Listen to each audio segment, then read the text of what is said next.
Uma brecha na barragem. José Antônio Ureta e Júlio Loredo. No dia dessa gravação celebra-se o dia de São Judas Tadeu, do século I. Ele foi irmão de Tiago, o menor, e escreveu a epístola que consta no Novo Testamento. Ele é padroeiro das causas desesperadas e fez parte dos 12 apóstolos. E segundo a tradição, ele teria percorrido os territórios da Pérsia junto com São Simão, que também foi apóstolo, pregando a palavra do Senhor. E por isso pedimos o auxílio e intercessão a esses santos para que não se cometa aqui nessa análise nenhuma injustiça e que a vontade e propósito de Deus alcance o coração de cada leitor e ouvinte. Por isso dizemos, São Simão, rogai por nós. São Judas Tadeu, rogai por nós. Em nome do Pai, do Filho, do Espírito Santo. Amém. José Antônio Ureta é chileno e membro da Associação Plínio Correia de Oliveira, que atua num apostolado católico para a defesa da fé da família e da liberdade. É também autor de livros e ministra palestras em várias partes do mundo, sendo reconhecido por sua elevada estatura intelectual. Júlio Loredo é peruano, membro da FTP, a Sociedade Brasileira de Defesa da Tradição, Família e Propriedade, fundada pelo senhor Plínio Correia de Oliveira. Loredo presidiu a sucursal italiana da FTP e é jornalista, escritor e professor universitário. Juntos, Ureta e Loredo escreveram o livro Caminho Sinodal, uma Caixa de Pandora, em 2023, no qual analisam ponto a ponto as mudanças promovidas pelo ocupante da Sé no Vaticano, o senhor Mário Bergoglio, por intermédio da heresia chamada Processo ou Caminho ou Teologia Sinodal, que, é claro, é uma evidente blasfêmia e ataque à fé católica e à tradição bimilenar da Igreja de Cristo, que, grosso modo, é a abertura dos portões do inferno sobre a Igreja, que são o comunismo, o LGBTismo e todas as coisas satânicas do reino de Lúcifer, que deve ser o Deus que Francisco cultua, né? A direção deste livro é orientar e esclarecer acerca do documento oficial emitido pelo Vaticano através do Dicastério para a Doutrina da Fé, aprovado por Francisco em 2023. O Dicastério é um órgão da Igreja em Roma, que existe desde 1542 e tem por finalidade precípua defender a fé contra as heresias, publicando ofícios, cartas e encíclicas com análises e refutações a falsas doutrinas ou ensinos e práticas que ameaçam a virtude e tradições bíblicas que a Igreja Apostólica proclama e segue há 2000 anos. Na gestão de Bergoglio, como chefe do Vaticano, foi nomeado como prefeito para liderar esse órgão o polêmico Víctor Manuel Fernández, um teólogo argentino, conhecido desde a sua época como arcebispo na Catedral Metropolitana de Buenos Aires por sua forte inclinação ao movimento LGBT. Ele foi elevado o cardeal também por Francisco em 2023 e desde então tem se esforçado para contaminar a igreja com seu ativismo LGBTista e suas ideias de reforma teológica e eclesial. Ele é um anticatólico fervoroso e, dentre suas principais heresias, lançou os livros de filosofia erótica Cura-me com tua boca, a arte de beijar, em 1995, e A Paixão Mística, Espiritualidade e Sensualidade, em 1998. Então, como era de se esperar, à frente do dicastério, o cardeal Fernandes tem logrado êxito em introduzir conceitos estranhos à teologia católica e também criar aberturas para imoralidades e pecados no condizente a comportamentos sexuais opostos aos ensinos cristãos que sempre existiram. A Fiducia Supplicans, ao ver dos autores, é uma dessas iniciativas e tanto é culpa de Fernandes quanto de Francisco, que o colocou no cargo justamente para que ele promova as mudanças que Bergoglio se esforça para produzir. E nesse sentido, Ureta e Loredo esclarecem que as revoluções são como o rompimento de uma represa. Ela não começa com um aumento do volume de água, mas com o enfraquecimento da estrutura da barragem. Com as pequenas brechas, a própria força da água vai forçando aberturas e aumentando-as até rompê-las de vez. E se não fossem as brechas, a barragem não cederia. E dessa forma é que as ideias revolucionárias progridem na sociedade e rompem seus valores culturais, sociais e religiosos. E a igreja, nessa comparação, é a barragem impedindo que as águas do pecado e caos inundem a sociedade e as destrua. E cada vez que a igreja cede a um conceito LGBTista, marxista ou ateísta, está deixando-se abrir na sua estrutura uma brecha que irá sofrer cada vez mais pressão para que libere a passagem de cada vez maior pecado e ideias anticristãs para dentro da igreja e da sociedade no seu todo. O fim da barreira moral e espiritual que a igreja sustenta será o fim do mundo como conhecemos. E nesses tempos, o Evangelho, Deus, os cristãos, temos recebido ataques de todos os lados sob o nome de ideologia de gênero, movimento woke ou LGBT, globalismo, teologia da libertação. E o objetivo é esse, o de perfurar a estrutura teológica, filosófica e a fé dos cristãos no Ocidente, para fazer penetrar na igreja doutrinas e comportamentos, ou seja, a lama progressista, feminista, globalista, que podem corromper e abalar as famílias e o cristianismo no geral. E para começar, Fiducia Supplicans está baseada no relativismo moral, porque do princípio da negação da parte, a negação da existência, ou da efetividade ou ação do mal, logo se tende a tratar os temas de um prisma estritamente social, na linha da teologia da libertação. Ou seja, o pecado é a ausência de assistência aos pobres e minorias, o pecador são meras vítimas sociais da opressão imperialista, e a salvação é a extinção das classes e igualdade social para todos, todas e todes. Daí já se tem de início a recusa de se ver e admitir a verdade, pois as Escrituras e o próprio Senhor Jesus falou sobre a existência e a origem do mal. Francisco e o cardeal Fernandes relativizar a dimensão moral do mal é justamente rejeitar a validade e integridade da Bíblia Sagrada. E isso já é um péssimo começo para esse documento.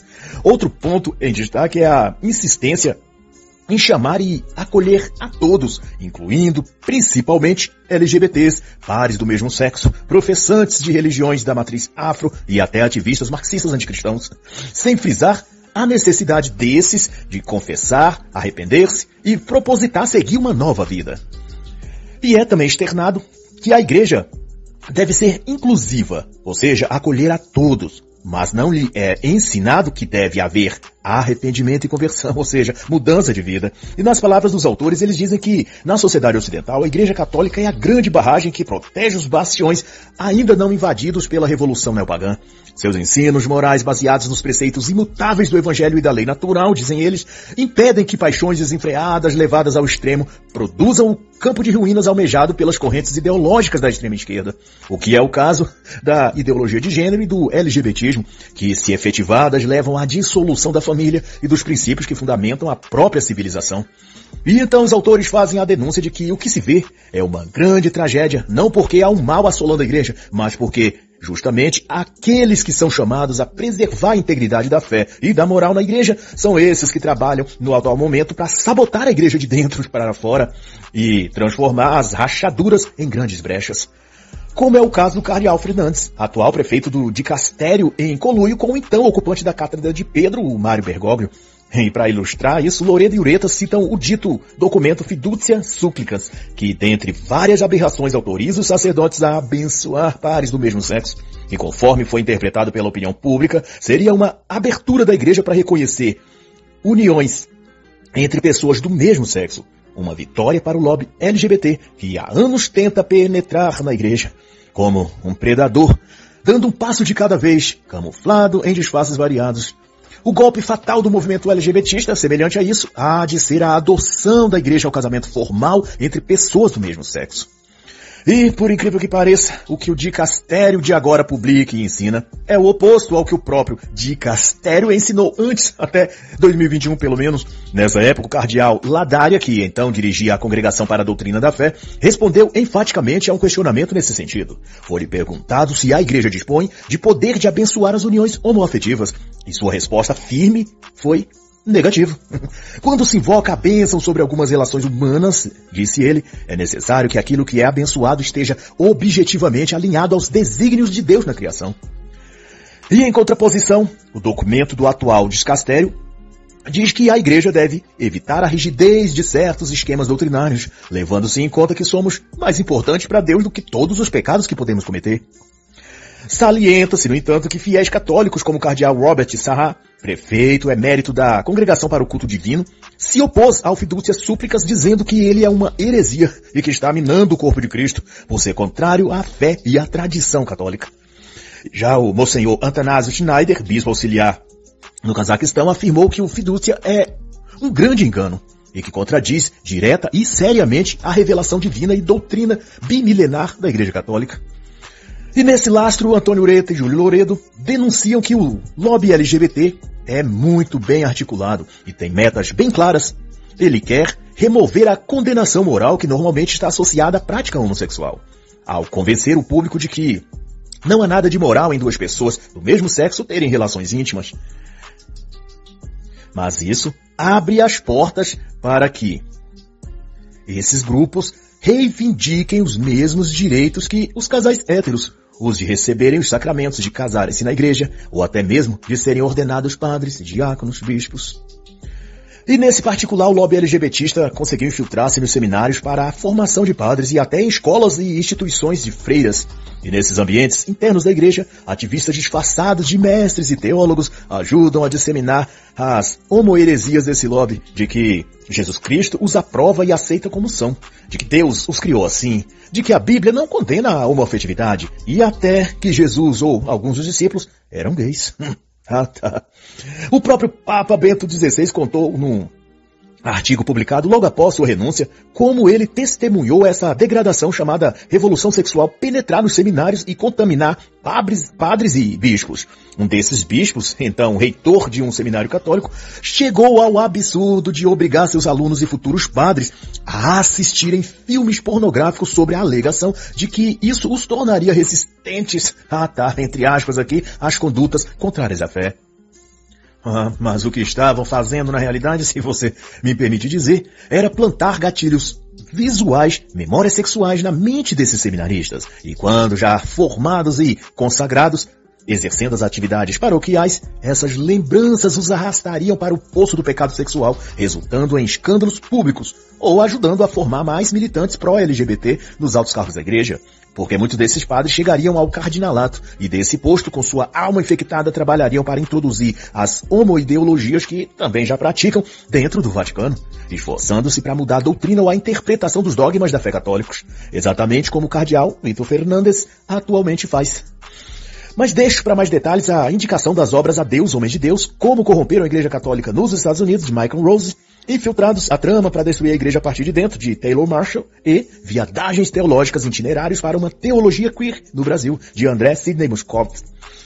Os autores, então, citam um texto de Joseph Ratzinger, publicado em abril de 2019, em que o Papa Emérito da Igreja escreveu que em vários seminários tinham sido criados grupos homossexuais que agiam publicamente e, praticamente, de modo aberto, com toda a liberdade. Também denunciou que o relativismo moral achou passagem na teologia católica a partir, adivinhe você, do Concílio do Vaticano II. E desde então, forças dentro da igreja passaram a negar a teologia moral baseada na lei natural, e então trocá-la pelo relativismo filosófico que apregoa que o bem e o mal não existe, que tudo é relativo, circunstancial ou interpretativo, como gostam de dizer. Os ensinos relativistas na igreja datam dos anos 1970, quando o jesuísta John McNeill recebeu autorização formal dos seus superiores lá no Vaticano para publicar suas teses contrárias ao ensino tradicional, e essas diziam que a condição homoafetiva e toda atividade relacionada é a vontade de Deus, porque Deus criou seres humanos com tal sexualidade. Também se ensinava que havia algum tipo de dom ou graça especial nos seres humanos designados a essa tendência homoafetiva. Eram esses criaturas iluminadas para a tarefa de reconstruir a sociedade humana.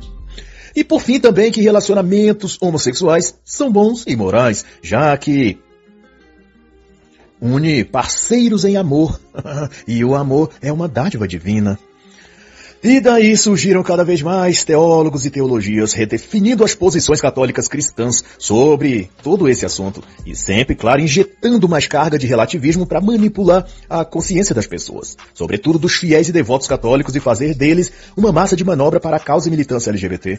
O padre André Guidon, professor de teologia, muito ativo no meio, defendeu o LGBTismo em seus livros e cursos como o argumento de que os relacionamentos homossexuais contêm uma busca pela fraternidade, onde muitos, a maioria, estabelecem com seu parceiro uma amizade que fornecerá a eles satisfação física, mas também emocional e espiritual. Logo, serão esses fecundos espiritualmente, também para Deus e para a igreja, consequentemente. E esta e tantas outras declarações, documentos publicados, iniciativas clericais de vários tipos, foram construindo caminho para que o Vaticano assumisse uma posição mais abertamente favorável às relações afetivas e sexuais entre indivíduos do mesmo sexo. Como vem a demonstrar o Fiducia Supplicans, este, por sua vez, abraça a ideia de que os LGBTistas, os trans, homos, gêneros, fluidos ou quaisquer dessas invenções, têm os mesmos direitos ao amor e à intimidade sexual que todas as outras pessoas. E são tipos de sexualidades humanas tão éticas e morais quanto toda outra envolvendo pessoas héteros. E o que fica evidente aqui é que o que o Fiducia Supplicans defende não surgiu agora. É um trabalho sendo construído já há anos atrás, desde 1970, 70, 80. Mas um exemplo disso, das centenas que poderiam ser citadas, em 1983, vários clérigos católicos lançaram um livro coletivo, Um Desafio ao Amor, e dentre eles o então famoso Dom Walter Sullivan, bispo na Virgínia, nos Estados Unidos. Também o padre John McNeil e a irmã freira Janine Gremick. E na obra, eles acusaram que o capitalismo, o patriarcado e a homofobia eram os inimigos. Em outra parte do livro, defendiam que a orientação homoafetiva era uma dádiva de Deus para curar as feridas do mundo, o que dá uma aura até transcendental à homossexualidade. Já em 1992, a irmã Gremick e outro padre reiteraram esses ensinos em outra obra chamada Construindo Pontes, na qual defendiam abertamente que Deus não condena a prática homo e que o que Deus avalia é a qualidade do relacionamento. Se há amor e honestidade, receberia a bênção, a aprovação de Deus, independente do sexo biológico das pessoas envolvidas naquele relacionamento. Mas para além disso, padres e bispos se uniram a leigos ativistas para juntos tirarem o LGBTismo do armário, digamos assim, lá pelas décadas de 1970 em diante, num movimento que ficou conhecido como Católicos LGBT, ou Ministérios Novas Maneiras, inicialmente dirigido pelo padre e psicólogo Robert Nugent, em Los Angeles, na igreja de St. Brendan, e mais tarde, sob a liderança dos leigos, esses grupos, chamados assim de autoajuda homossexual, foram também sendo fundados, lançados em várias partes do mundo, como na França em 1972, na Austrália também em 1972, no Reino Unido em 1973, na Bélgica um ano depois, em 1974, e na Alemanha em 1977. E em 2003, grupos como esse infestavam também a Itália e eram muito ativos em Roma. Em 2012, inclusive, simpósios e fóruns de ativismo LGBT já eram normais e frequentes, inclusive na casa da Congregação dos Padres, em Albano, em Roma. E no Brasil, a atuação mais forte se deu por volta de 2007, um pouco tardio, com a formação de grupos organizados pró-LGBT envolvidos ou integrados por clérigos e leigos católicos. Em 2014 foi até criada a Rede Nacional de Grupos Católicos LGBT, que integra cerca de 20 outros movimentos ativistas, inclusive a Rede Global de Católicos Arco-Íris, criada em Roma no período do Sínodo da Família em 2015, no qual o chefe de Roma, no discurso final, não deixou de convocar a todos os católicos a trilhar o caminho sinodal, nas palavras dele próprio. Justamente o caminho que culminaria agora na tal Igreja Sinodal, que é uma aberração teológica, moral e espiritual que só um herege perverso e anticristão como Bergoglio poderia conceber. E tudo isso culminou na ascensão de quem? Jorge Mário Bergoglio, que em uma de suas primeiras falas públicas após o cargo de pontífice, ele disse à TV aberta que se uma pessoa é gay e procura o Senhor e tem boa vontade, quem é ele para julgar? E daí Francisco, agora abraçado pelo movimento LGBT, passou a ter vários encontros com casais trans e LGBT. Chegou a levar ao Vaticano com todas as despesas pagas uma militante LGBT trans que havia se queixado de sofrer preconceito depois que assumiu-se gay e fez mudança de sexo e também se casou com outra mulher. No encontro, amplamente divulgado pela imprensa, Francisco a apoiou e a chamou de ele e demonstrou total acolhimento e aprovação à sua escolha sexual. E para os autores fica claro que Bergoglio desde sempre se fez um dos maiores propagandistas em prol da agenda LGBT. Em 2015, Francisco deu a um famoso grupo militante LGBT convites especiais para o Vaticano, inclusive a autora e ativista da causa homoafetiva, a freira irmã Janine Gremick, aquela do livro Construindo Pontes, defendendo uma nova teologia queer. O pontífice ainda fez questão de tirar fotos ao lado dela e de mais ativistas, mostrando seu grande apoio ao movimento gay. Em 2015, Francisco enviou uma carta de apoio à escritora lésbica Francesca Pardi, que havia sofrido censura por seus livros infantis, incentivando as crianças de Veneza às práticas homossexuais. O livro de Francesca, chamado Pequeno Ovo, trazia a história de pinguins homossexuais, coelhas lésbicas, um casal de cachorros não binários e cangurus que tinham adotado ursinhos polares. Na carta, contrariando o prefeito de Veneza, Bergoglio disse à ativista que desejava a ela e ao seu trabalho muitos frutos em favor das novas gerações e na promoção dos autênticos valores humanos. E ao final abençoou a ativista e o seu trabalho pró-LGBT. Em 2017, ele, o Bergoglio, ainda nomeou como consultor da Secretaria de Comunicação da Santa Sé o Padre Martin, um conhecido autor e ativista da Agenda Arco-Íris, que publicou livros defendendo mudanças teológicas para a aceitação da homossexualidade na igreja. Martin é parceiro em livros e na condução de grupos militantes como os Novas Maneiras, ao lado da Freira Gremic. E esta, irmã Giannini Gremic, disse em entrevista a um portal italiano que um dia, por através de um papa, a igreja aprovará o casamento gay. Será que estava ela profetizando às vésperas de se cumprir isso com Francisco? E todas essas coisas são pequenas frestas corrompendo a solidez da barragem que, pouco a pouco, o próprio Francisco e seus cardeais adestrados aprofundam as brechas, tentando rompê-la de vez. Desde 1991, na Espanha e Alemanha, párocos, como alguns ligados ao próprio Francisco, celebram matrimônios clandestinos para casais do mesmo sexo dentro das paróquias ou em reuniões privadas com bênção das alianças e piano tocando louvores católicos. Em Ushuaia, na Argentina, em 2021, para se ter ideia, um pároco chegou a celebrar uma cerimônia religiosa de casamento entre dois secretários de governo homossexuais, um deles até travestido de mulher, e tudo, claro, com a anuência de Francisco. Na cerimônia blasfema, o padre recitou a Ave Maria e o Pai Nosso, e os noivos, e mais outros 60 convidados, muitos também LGBTs, receberam até a Eucaristia na ocasião. O bispo que tinha aprovado a cerimônia foi galardoado por Francisco, sendo elevado a sé primacial e arquiepiscopado de Buenos Aires. Isso levou a ativista da Áustria e Alemanha a pressionar depois o Vaticano e suas respectivas arquidioceses a reconhecerem então logo formalmente as uniões homossexuais. E em março de 2021, então prefeito da Congregação para a Doutrina da Fé, órgão depois assumido pelo amigo de Bergoglio, Manuel Fernandes, o autor daquele livro sobre beijo e erotismo, tentou salvaguardar a dignidade da Santa Sé, publicando um responso no qual restringia a bênção da igreja aos casais héteros casados, conforme o ensino e tradição bimilenar da igreja. Porém, Bergoglio, como sempre, repreendeu o documento censurando e chamando de moralismo clerical e legalismo de tais padres, cardeais ou bispos que se opunham à abertura da igreja aos pares homossexuais. Quando em março de 2023, bispos da Alemanha aprovaram a bênção para pares do mesmo sexo, Francisco outra vez se manifestou, mas para dizer em tom aprovativo que a decisão sobre isso cabia a eles, aos bispos locais. E em seu típico cinismo, Bergoglio disse ainda que se tratava de prudência pastoral. Tá bom. E para Bergoglio, eu imagino que, isso eu dizendo, que falte conversão ao catolicismo. Falta ele se tornar católico, isso sim, pois agindo como ele age, esse lobo em pele de ovelha não é nem nunca foi católico de verdade, isso sim. Mas seja como for, a meta final é mudar o catecismo da igreja. Isto é, dar um reconhecimento doutrinário à união de pares LGBT, o que já chamam de acolhida às pessoas homossexuais, como foi introduzido no texto do Sínodo da Família. No Encontro Mundial das Famílias em 2018 ficou evidente aonde quer chegar o lobby LGBT dentro da igreja. Embora a igreja defenda o ideal de casamento como um compromisso permanente entre um homem e uma mulher, diz o documento produzido pelo Dicastério para Leigos, existem outras uniões que proporcionam apoio mútuo aos casais.